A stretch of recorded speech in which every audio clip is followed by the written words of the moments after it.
And diamonds have played a very important role in the messing up of these countries.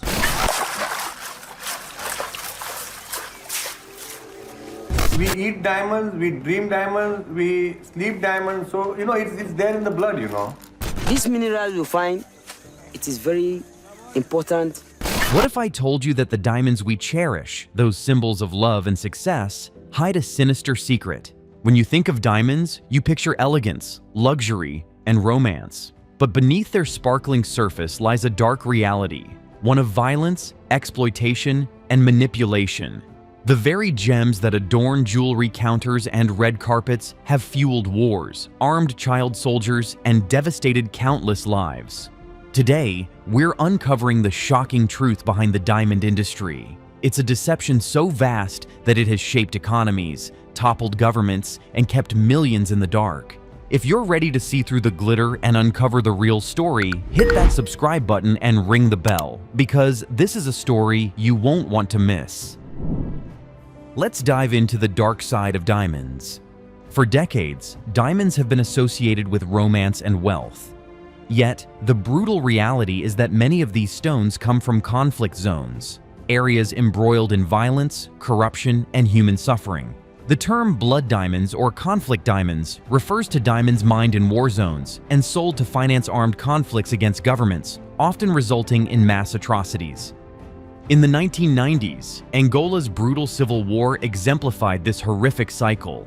Rebel groups like UNITA, led by Jonas Savimbi, seized control of diamond-rich territories, exploiting impoverished miners and forcing civilians into slave labor. These rebels used the proceeds from diamond sales, selling around 500,000 carats annually on the black market, to purchase weapons and fund their brutal campaigns. The conflict claimed over 500,000 lives, turning a resource meant for beauty into a weapon of destruction.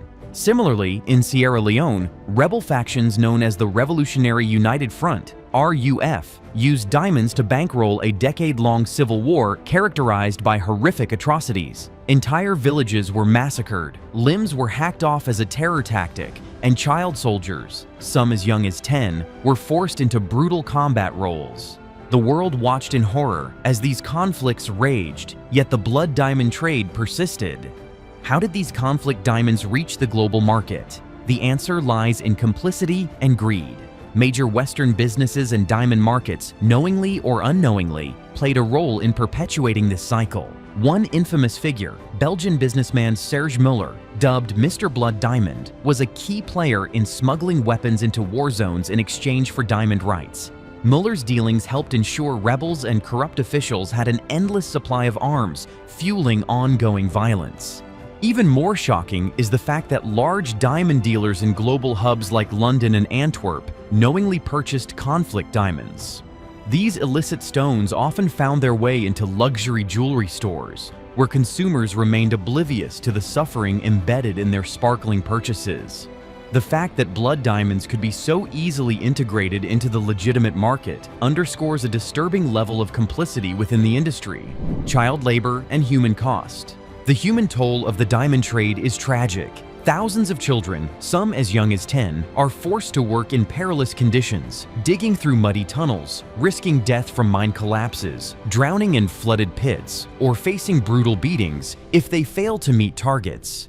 These young laborers often pay with their lives, their childhood stolen in the pursuit of profit for others.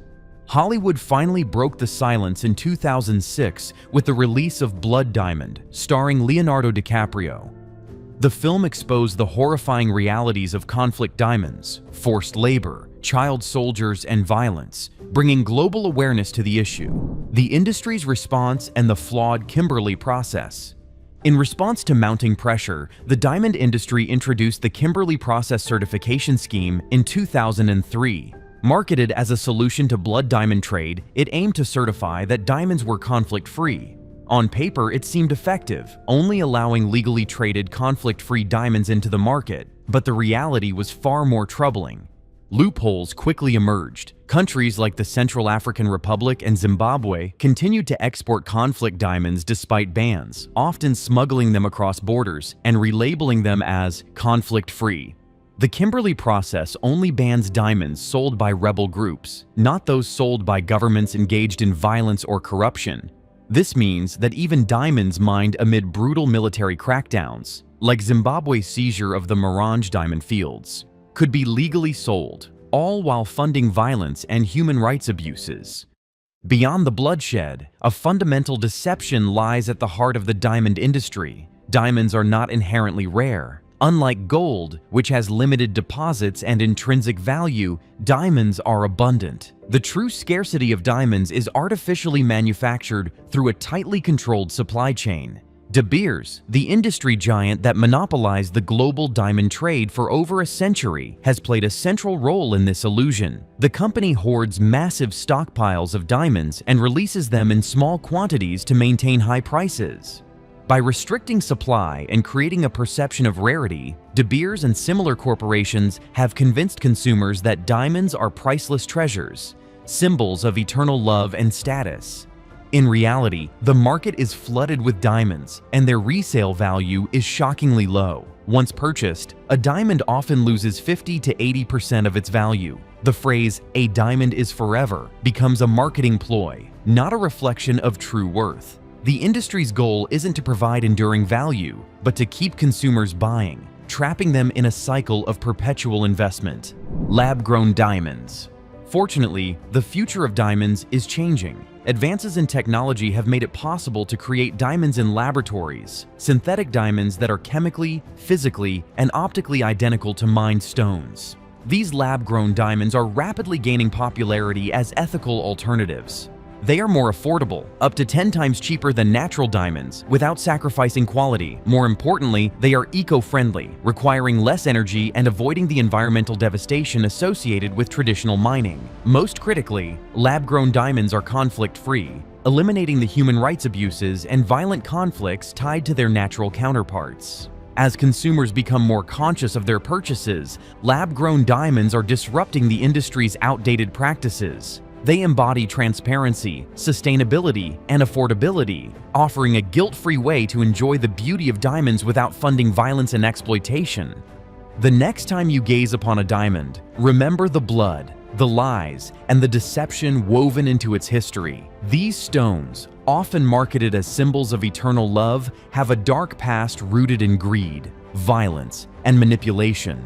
But awareness is the first step toward change. By choosing ethically produced alternatives, consumers can help dismantle the broken system and support a future where beauty doesn't come at the cost of human suffering. Diamonds are more than just sparkling stones. They are a reflection of the choices we make. Let's choose transparency, sustainability, and compassion over outdated illusions, because everyone deserves a love story that's free from bloodshed.